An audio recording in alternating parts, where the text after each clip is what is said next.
I would like to now introduce Miao Zhicheng. He's the co-founder and CTO at Superfluid. He's been living in Estonia for more than 10 years. So in his own words, he's practically a local by now. And he has been working in Web3 for many years as well. And today he'll be having a presentation on the comparisons of continuous time swap designs. And if you could all just welcome him with an applause, that would be very much appreciated.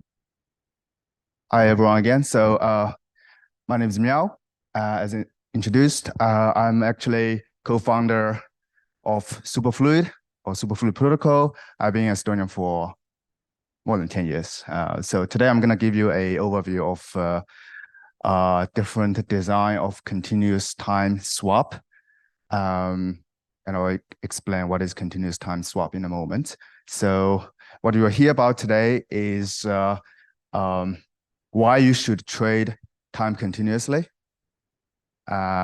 what different designs of decentralized exchange there are for the time continuous swaps, and a comparisons of these designs.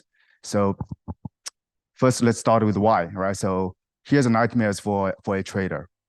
Right? So most of us suck at market timing, I believe, right? So this is one of the illustration of that. So many people bought Bitcoin at 64K, but much fewer people bought it at 33K, right? So we really suck at market timing for most of people. Definitely there are some people better at it or more lucky at it at some point, but on average, we are not very good at it as a species. Here's a reference you could find from internet. I just picked one from a Visual Capitalist, for example. This is not crypto example, of course, but there are similarities. If anyone invested in S&P 500, if you keep investing consistently as opposed to try to pick the market, usually you win on average, right? Again, there are people maybe better, maybe just lucky at timing, but on average, that's what you should do. You should just continuously invest consistently as opposed to trying to be smart about anything, right? So similarly, there are best days in the market.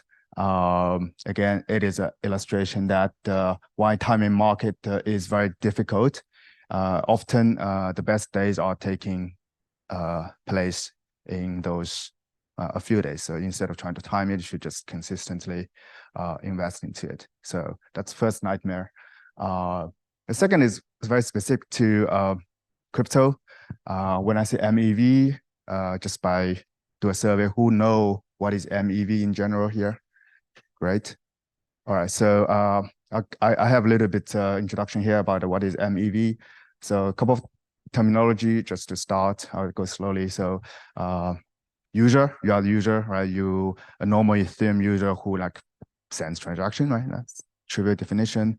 The searcher, advanced Ethereum users specialize in finding MEV. Well, I should define MEV first, like maximal extractable value. I mean, you could find, just search keywords, you'll be able to find from Ethereum org a extensive explanation of what is MEV.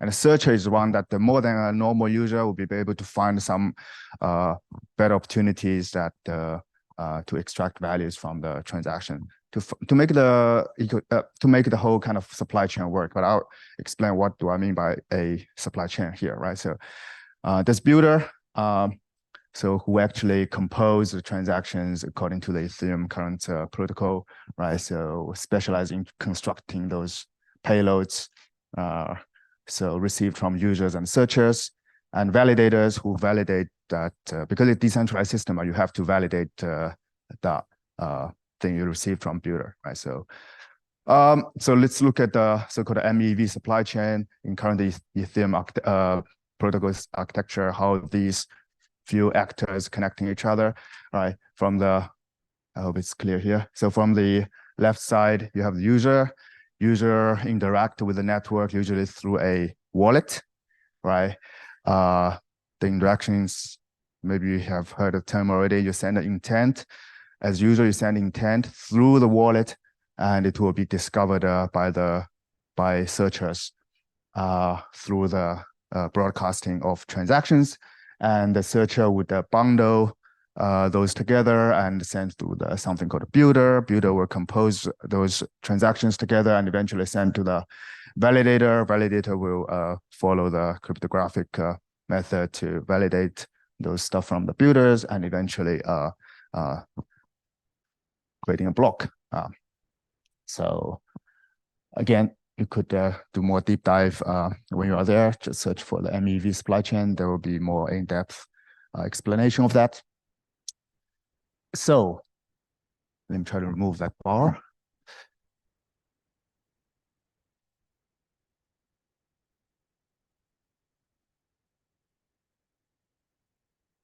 All right, here you go. So the second nightmare is that is a sandwich attack. It's an analogy here, right? So what is a sandwich attack? I can't see it actually.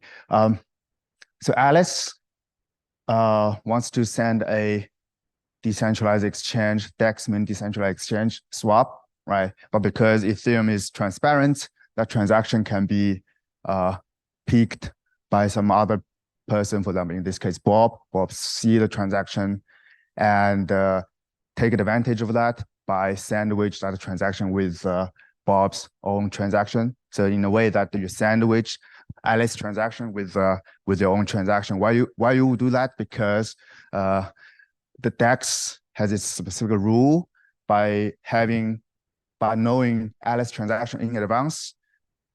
In terms of timing, you could sandwich it so that you can take advantage of it. So let's say Alice wants to sell something, to take advantage of it, you sandwich it so that you make Alice buy something, sell it at a lower price, and then after the transaction, you buy it back. So you kind of take advantage of the differences, right? So this is possible because transaction is transparent. That's the first thing. But throughout the supply chain, right? So there's a validator, there's builder, they are separated. But if they collude, you can see that Bob can be the one that take advantage. Bob take advantage of that. So that's not another nightmare. If you do a transaction on transparently out there, and there can be predators kind of take advantage of it. So that's kind of the second nightmare. So it's pretty bad for traders on an open blockchain, right? So it's hard to time and easy to be.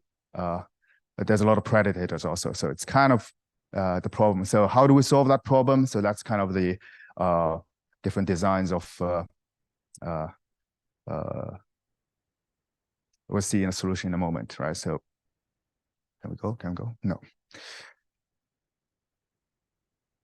All right, here we go. So the solution. So we can model swaps in continuous time. So the problem of sandwich attack is that you want to do transaction, you want instant swap. There's a lot of money go through the block, and someone sees it, can sandwich it. But one of the solution, and that's the solution that I'm introducing here, is to continuously do the transaction as opposed to do in one block. So you kind of continuously do the transaction as opposed to just one block, right? So let's say if you want to transact $1,000 instead of in one transaction, you can do it 1,000 over maybe a month or maybe over a week, right? So that way you avoid the timing in the first place. The second, you also avoid predators kind of capture your instant transaction. That makes it harder to kind of take advantage of. So let a swap happen every block. Model the continuous time is a solution to it. So, but how to do it? So I would introduce a couple of designs. There's no clock here. Okay. So first design is called a flow swap. The reason I ask, do you know about Uniswap v2 is that because of this flow swap quote is a design that on top of that, so you're kind of adding a time component to that design. So this is the so-called a bonding curve. Maybe you have heard of it. So visually, you could see that you know how to do a transaction on Uniswap, at least in V2. V3, there's a little more complications, but in V2 is a simple and elegant design. So you're moving the dot from the blue to red. So what happens is that there's a curve that is an algorithm defined that how you move the price on Uniswap as a smart contract. So usually it's a jump from blue to red, right? So that's an instant transaction. There's a specific formula, and it is technically they would call it a constant function market maker. We don't need to go to the detail, but visually, I think that's giving an impression that what you do is you move the blue to the red, right? Instant jump. So what we can do differently is that instead of doing the instant jump, you go to the right side. Ignore the complicated formula, but you can just intuitively understand that instead of moving from blue to red instantly, you're moving along the curve smoothly, right? So if I had an animation, which I didn't manage to make, but you can imagine that there's a green dot from the right side is moving along the curve smoothly over time, right? So you don't need to change anything drastically because underlying is still same Uniswap bonding curve, but you're trying to model things continuous in time, so you move the green dots smoothly over time. That's the gist of it. Obviously, the formula needs some magic, but with some kind of tool, you can find that formula eventually, right? So, okay. So the property of this design, let's just go over it. First of all, it doesn't require. It does require a liquidity bootstrap, meaning that a lot of funds need to be locked in that contract. Often you heard of the term TVL, total value locked, right? So that means that there are funds at risk when you do this kind of design. So you have to bootstrap a liquidity in order to make it a function, right? It's like a lot of funds locked in Uniswap, and there are TVL in Uniswap, right? Complexity is less. It's simple in a way because it's almost the same as Uniswap v2. So in Uniswap v2, someone needs to be a liquidity provider, so-called, right? So they have to make the market per se for everyone that do the trade. And so with this model, it is kind of the same as Uniswap v2. So you don't introduce new complexity, so people understand how to provide the liquidity on Uniswap. So complexity is relatively simple by the metrics. MEV protection, as I said, now it's safe because it's a continuous time. So there's no predators can take advantage of it easily, right? Much more difficult than before. So there's safety there. So that's the first design. The second design, bit mouthful, kind of comparing to the previous design, there's no intermediate liquidity or zero or close to zero market maker in comparison to the CFMM, right? As a constant function market maker, which is Uniswap v2 or v1. So how does it work? So I have a couple of illustrations, right? So imagine in the middle, there's something called, it's kind of router, right? So you route the money through that middle contract. So initially, as a liquidity provider, LP means stands for liquidity provider, you send 2,400 USDC per second through the contract, and you get it back 2,400 USDC X per second. Equally, you send ETHX, 2 ETHX per second, and you get it back, right? So in a way that you have a neutral position, you send 2,400 per second to the contract, you get back 2,400 per second. So you're in a neutral case. So in this case, you are not losing money, you're not earning money. So that's the initial condition for LP, right? Next step is that you add a trader. The trader doesn't have a neutral position. Trader wants to sell on the right side, $100 per second and getting certain amount of ETH per second. That creates an imbalance.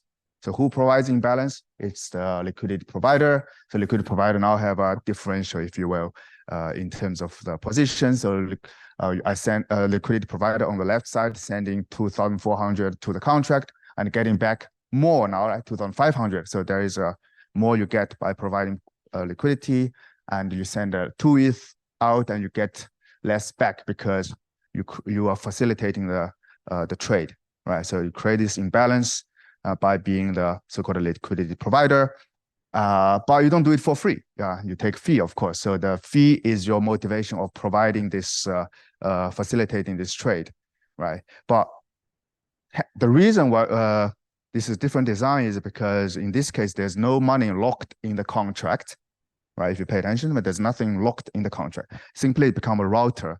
It's routing money, right? So in that sense, so you can think of different analogy, maybe if that helps, right? It becomes sort of network router or water router, however you want to make analogy, whichever helps. Okay, so the property, let's compare. So it's like aqueduct per se, right? It's like bridge that routes money streams. Liquidity bootstrap required? No, there's nothing, no money is provided. However, as a flip side, it's more complex to provide the liquidity because this is a very unconventional model. If you ask anyone to facilitate the market, they need to understand, okay, this is just unheard of, right? In a way, it's very complex.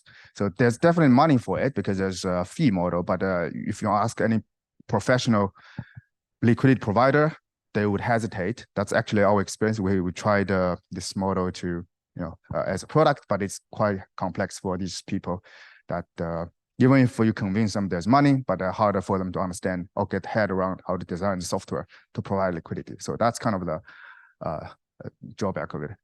But again, MVP protection-wise, it's safe, right? So it does provide a time continuous aspect, and it is safe to do the swap. All right, so last design. TWAP Oracle Exchange, right? So I know that not many people know the Uniswap yet in this audience, but I think it will be a good entry point for you to search some of the term I've listed here.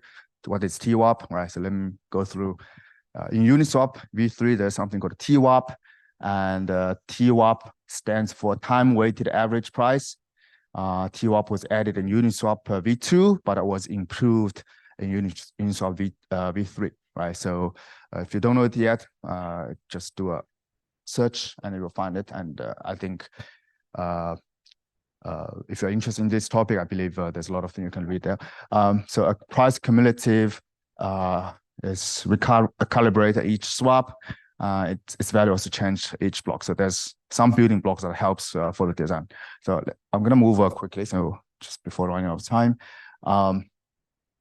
Right, so there's an illustration from Uniswap describe what is TWAP and how does it work, right? So so basically, Uniswap v2 and v3 provide a specific design so that each time someone do a trade on Uniswap, there's a tracking Oracle, on-chain Oracle. Probably you know what is Oracle, right? But in this case, it's on-chain Oracle updated by the Uniswap contract all the time. So it's kind of, they provide a price Oracle on-chain for free for everyone, in a sense, right? So that's what we use for the third design. So for example, how does a Uniswap on-chain Oracle fare with let's say overall market price you can get from your Yahoo Finance or Coin Market Cap, right? So I did a track. The green dots is the one that the Uniswap provides, the Oracle, on-chain Oracle, and the red dots is the Yahoo Finance data, right? So they should correlate, right?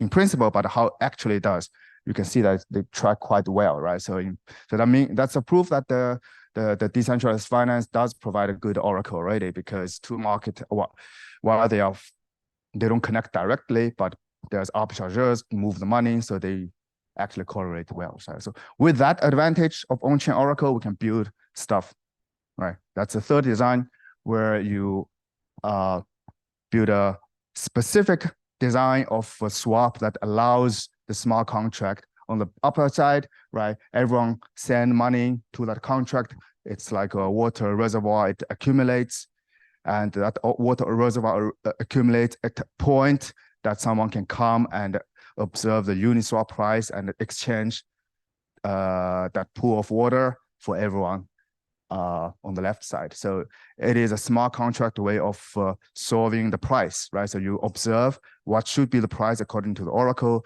and then you use algorithm to swap it automatically. So that's kind of the advantage of a smart contract. That's, I hope this weekend, if you're first time doing a Ethereum smart contract, I think you will eventually experience more and more this kind of power that provides with a decentralized system.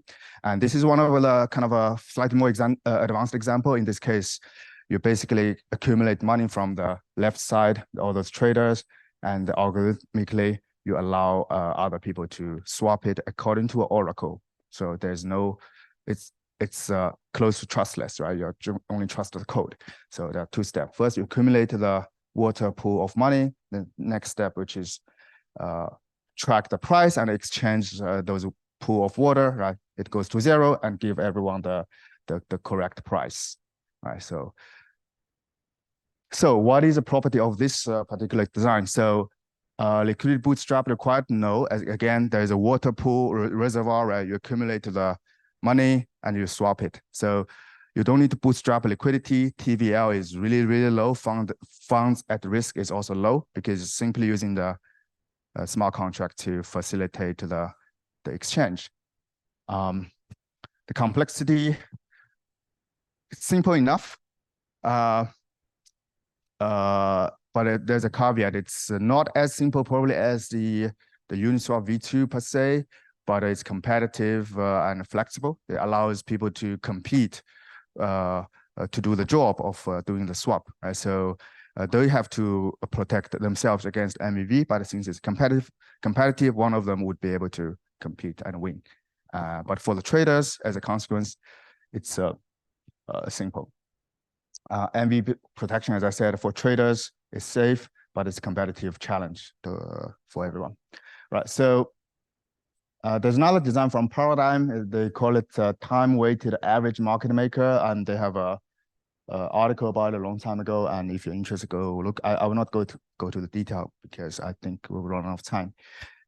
So comparison to recap. So the three designs are listed here. One is float swap, which is a modification to the Uniswap V2.